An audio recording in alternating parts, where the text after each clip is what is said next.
students, today we are going to discuss about next poem, that is poem number 2.2, named as Indian Weavers, written by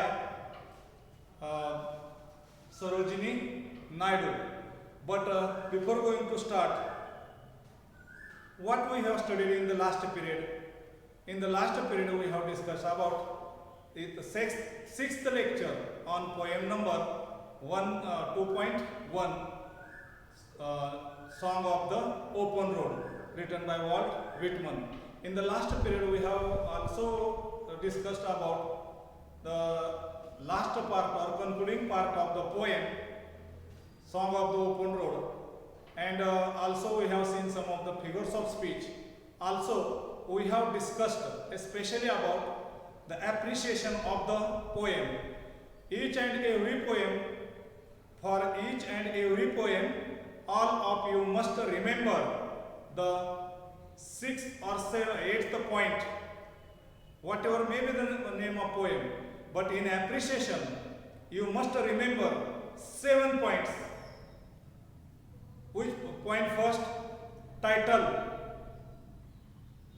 of the poem, and you get idea through the stanza or passage which you have came in the question paper.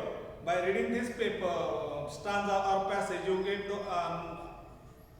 idea from which poem this passage is or stanza is taken from. So firstly, point number first, title of the poem, name of the poet, and lastly next third point,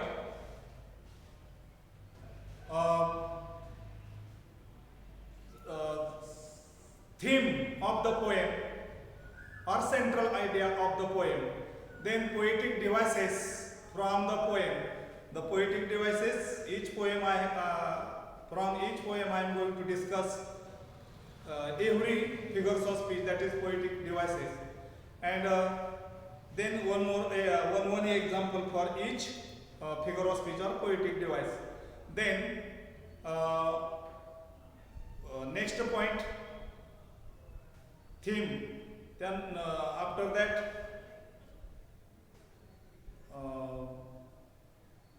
your opinion, and last point, message to others from this poem or moral message from the poem. This point we have to discuss in each poem's appreciation section. Okay, today we are going to discuss about next poem, that is poem number 2.2, Indian Weavers. Indian Weavers, भारतीय विणकर. Weavers म्हणजे काय? विणकर. तर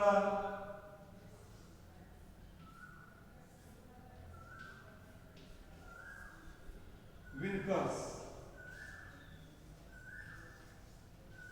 आता इथं न मानाचा लिहिला तरी चालेल, विणकर. तर जे भारतीय विणकर आहेत, ह्या विणकरांविषयी सरोजिनी नायडू यांनी इथं 3 टप्प्यात लिहिलेलं आहे. आणि एम्स अँड ऑब्जेक्टिव्ह बघण्यापूर्वी इंट्रोडक्शन ऑफ द पोएम. तर ही जी पोएम आहे, तर यातनं इंट्रोडक्शन मध्ये हेच तुम्हाला सांगता येईल की introduction or importance of the poem. Through this poem, poet Sarojini Naidu, poetess especially Sarojini Naidu, Indian poetess, and interested in politics, social work. आणि मग या कवितेतून कवयित्री सरोजिनी नायडू यांना एक लाईफच्या 3 स्टेजेस मध्ये कविता इथं त्यांनी मांडलेली आहे. हे इंट्रोडक्शन. एम्स अँड ऑब्जेक्टिव्ह, ध्येय उद्दिष्टे. कविता देण्याची ध्येय उद्दिष्ट कोणती आहेत? तर कविता देण्याची ध्येय उद्दिष्ट जे आहेत एम्स अँड ऑब्जेक्टिव्ह.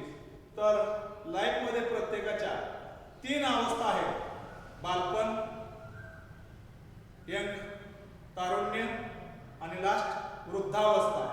आणि मग या 3 स्टेजेस म्हणून या कवितेची आपल्यालाही ध्येय उद्दिष्ट या कवितेतून आपल्याला ही 3 अवस्था क्रॉस करून जायचंय. म्हणजे तुम्ही आणि सगळ्यांनी हे लक्षात घेतलं पाहिजे की आज आपण यंग आहोत, काही दिवसांना आपण एजेड होणार आहोत, वयस्क होणार आहे. आणि मग त्या त्या अवस्थेतल्या ज्या येणाऱ्या आपल्या स्टेजेस आहेत, उदाहरणार्थ चाइल्डहुड असेल, बालपण असेल, तर बालपणामध्ये एक लहानपणामध्ये आपल्याला आंगडी टोपडी म्हणतो आपण. लहान बाळाला इथं विणकर आणून लहान बाळासाठी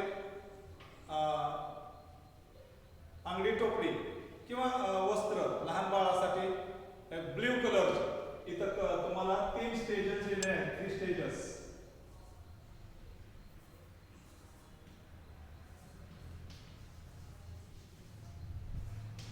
चाइल्डहुड,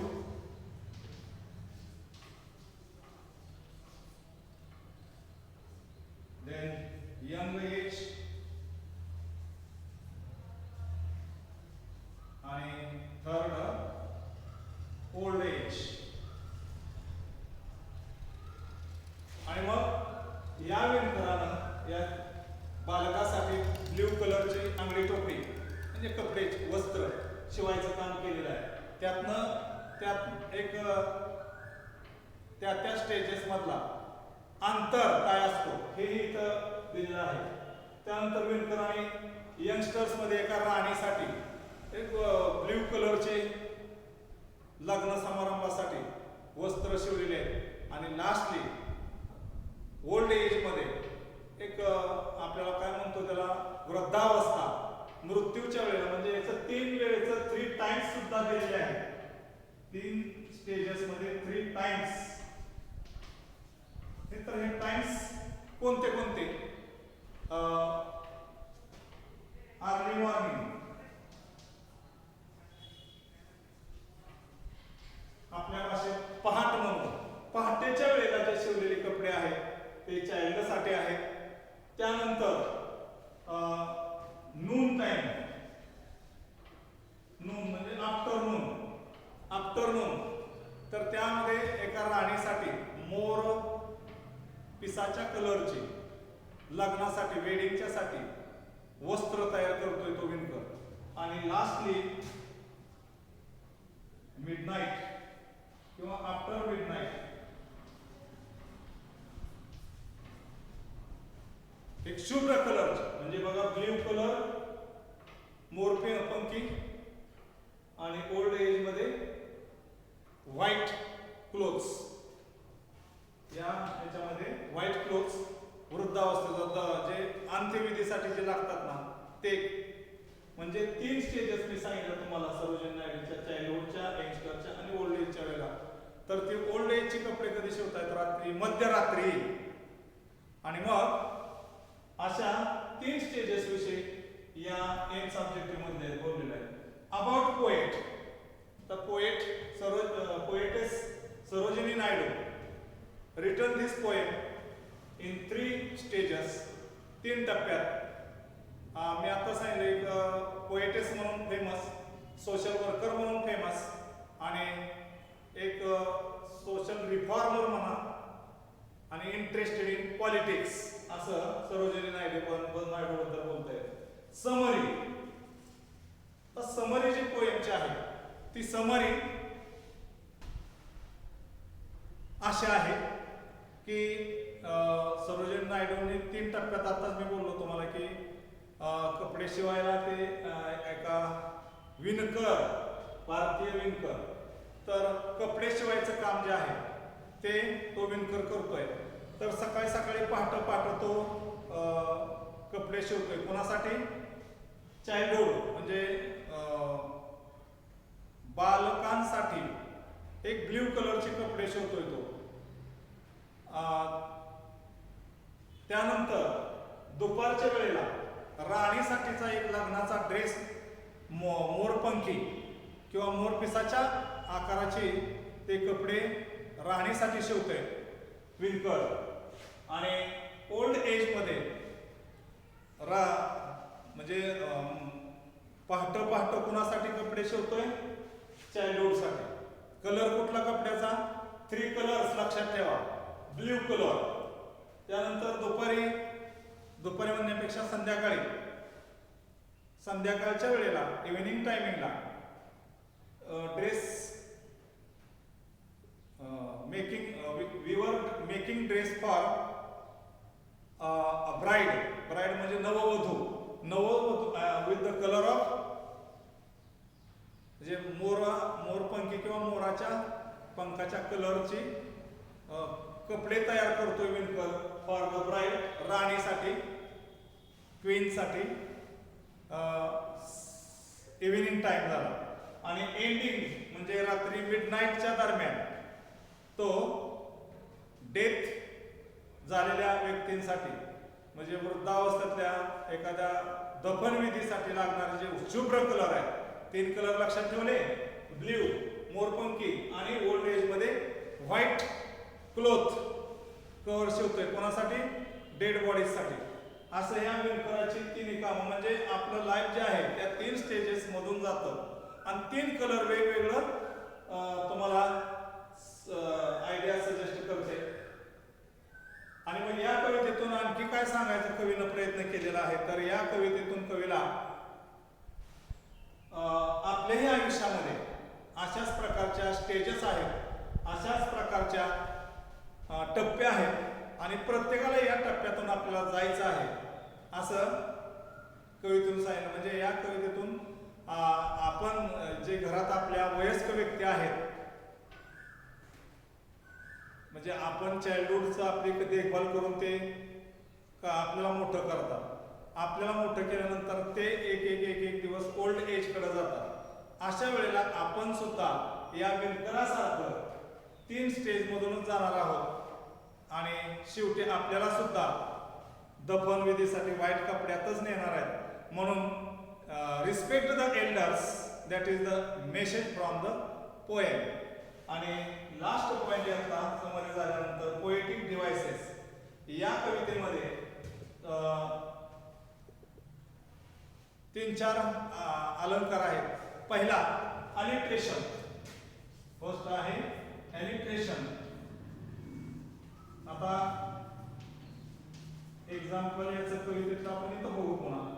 तर पहिला अलिट्रेशन आहे, दुसरा जो आहे तो सिमिली आहे. एक्झाम्पल बघू. आणि तिसरा मेटाफोर आहे.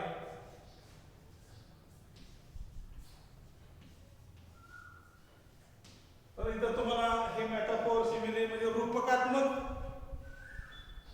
एक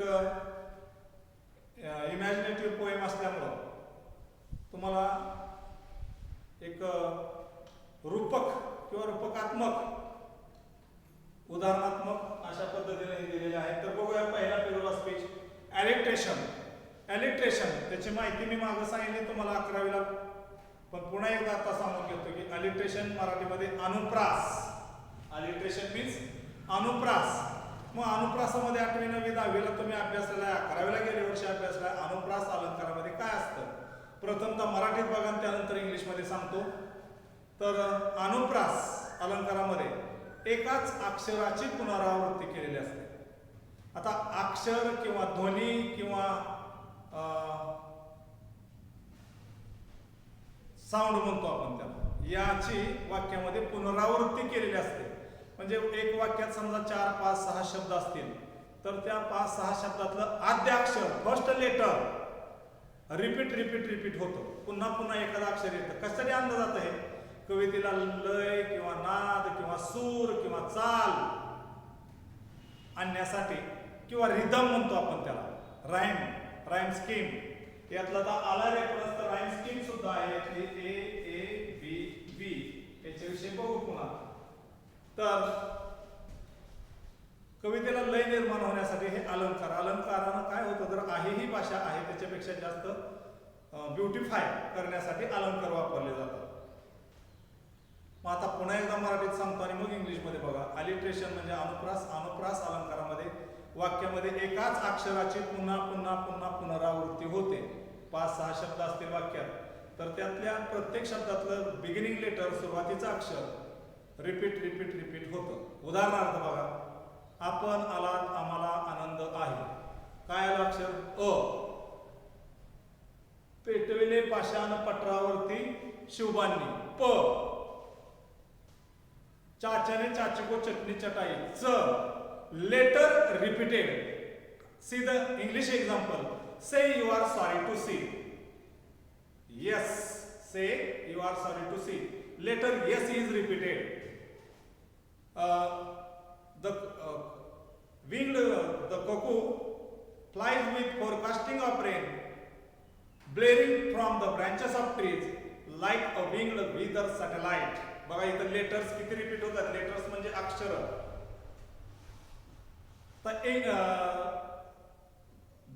cuckoo flies with forecast. Flies forecast. F repeated. Blaring from the branches. B repeated. Like a winged weather satellite. Winged weather. WW. अक्षर रिपीट झालं. आणि जेव्हा अक्षर रिपीट होतं तेव्हा अलिट्रेशन. आता इंग्लिश मध्ये बघा. Alliteration is a figure of speech in which syllable or sound or letter is repeated for pleasingness of the poem.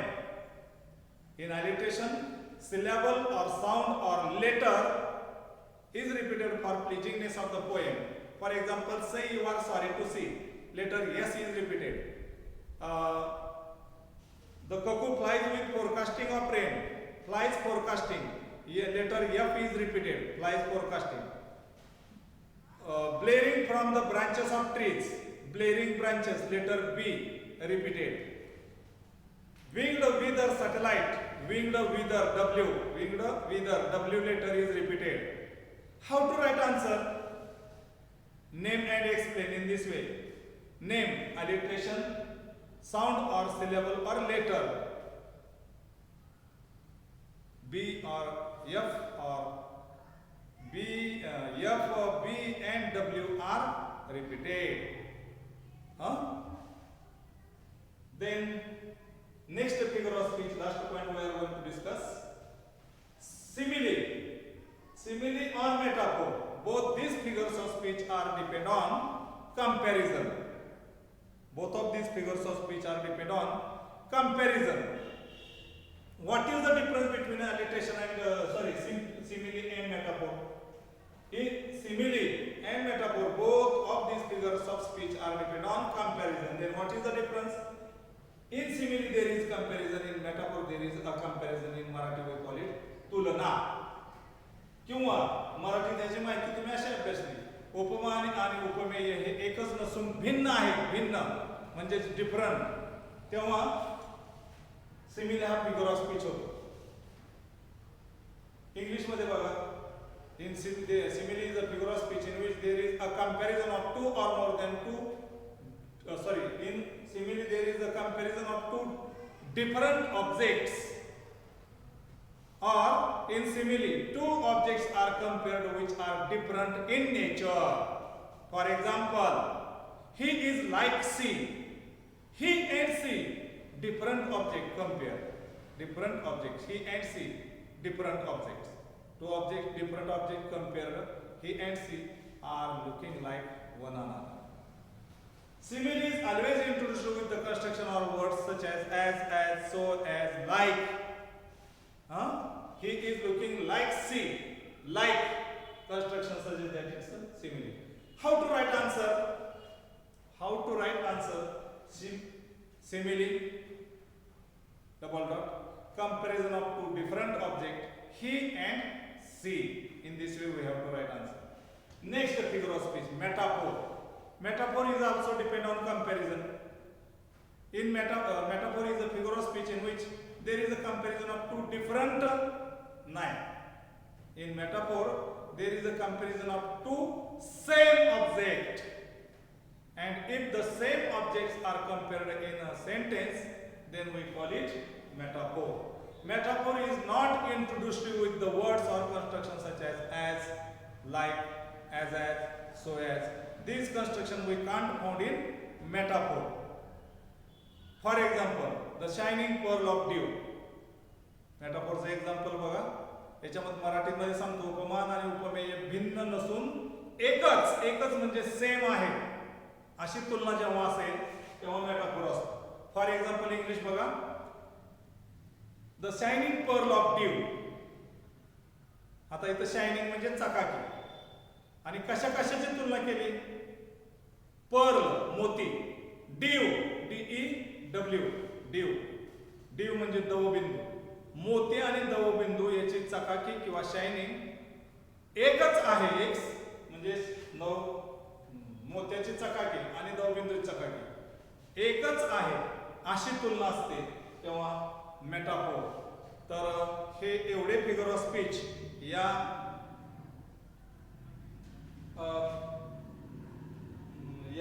Poem Indian viewers मध्ये दिलेले आहेत. तर आपण आज काय काय बघितलं पोएम मध्ये? Introduction, about the poem, AIIMS and objective, ध्येय उद्दिष्ट काय आहेत कवितेचे. ध्येय उद्दिष्ट एक मॉरल मेसेज एक आहे की आपल्याला सुद्धा या 3 स्टेजेस मधून जायचंय. बालपण, तारुण्य आणि वृद्धावस्था, अशा 3 अवस्था. आणि मग त्या विणकरानं 3 अवस्थेमध्ये मग 3 स्टेजेस सांगितले आहेत. Early morning, evening time, not noon, evening time and midnight. About the poet Sarojini Naidu, एक social reformer, politic, interest in politics, a poet, essayist. About the poet summary, life's 3 stages, childhood, young stage आणि old age. आणि मग विणकर जो आहे कविवर्स, भारतीय विणकर, त्या पहिल्या चाइल्डहुड साठी ब्ल्यू कलरचे कपडे बालकासाठी शिवतोय. तर यंग राणीसाठी एका वधूसाठी who is going to marry or wedding, तिच्यासाठी peacocks, piece of peacocks colour dress करतोय, लग्नासाठी शिवतोय. आणि हे सकाळी पहाटे शिवतोय चाइल्डहुड साठी ब्ल्यू कलरचा. राणीसाठी इव्हिनिंग टाइमला मोरपिसाच्या रंगाचे कपडे शिवतोय. आणि ओल्ड एज मध्ये वृद्धाला दफनविधीसाठी लागणारे कपडे, व्हाईट कलरचे कपडे शिवतोय. तर असं हे आहेत. आणि मग त्याचं टायमिंग वगैरे जे दिलेलं आहे ते अर्ली मॉर्निंग, इव्हिनिंग आणि मिड नाईट, हे समजले झालं. आणि मग पोएटिक डिव्हाइसेस जे आहेत, alliteration, simile, metaphor with examples, आपण ते फिगर ऑफ स्पीच आता बघितलेले आहेत. तर अशा पद्धतीने आपण आजच्या पिरियडला काय काय पाहिलं, तर हे सगळे पॉइंट्स आपण डिस्कस केले. लास्टली इथं AABB राईम स्कीम आणि रायमिंग वर्ड्स याच्याविषयी उद्या आपण बोलूयाच. तरी पण AABB काय आहे, तर राईम स्कीम आहे. मग राईम स्कीम आणि रायमिंग वर्ड्स मध्ये काय फरक आहे? तर रायमिंग वर्ड्स इंग्लिशमध्ये बघा, मराठीमध्ये बघा. Rhyming words are the words which are ending with similar sound. Rhyming words which are ending with similar sound. For example, इकडे तिकडे चोहीकडे, आनंदी आनंदगडे, डे डे डे डे डे, ending with similar sound. That is called rhyming words. समान उच्चाराच्या शब्दाच्या जोड्या बाहेर काढणं म्हणजे rhyming words. उदाहरणार्थ dead, said, man, can, tie, lie, समान उच्चाराच्या जोड्या. that these words are called as rhyming words. आणि मग राईम स्कीम AABB म्हणजे काय? कवितेची समजा 4 कडवे असतील, 4 कडव्यात 4 ओळ्या असतील. प्रत्येक कडव्याच्या शेवटच्या शब्दाचा सुरुवात, प्रत्येक कडव्याची सुरुवात rhyming word small alphabetical number small a असं न सुरुवात करायची. प्रोनाउन्सिएशन सेम असेल, उच्चार सेम असेल तर नंबर एच येईल खाली. उदाहरणार्थ समजा मी इथं लाईन दिली तुम्हाला अशी, can, say, lay आणि man.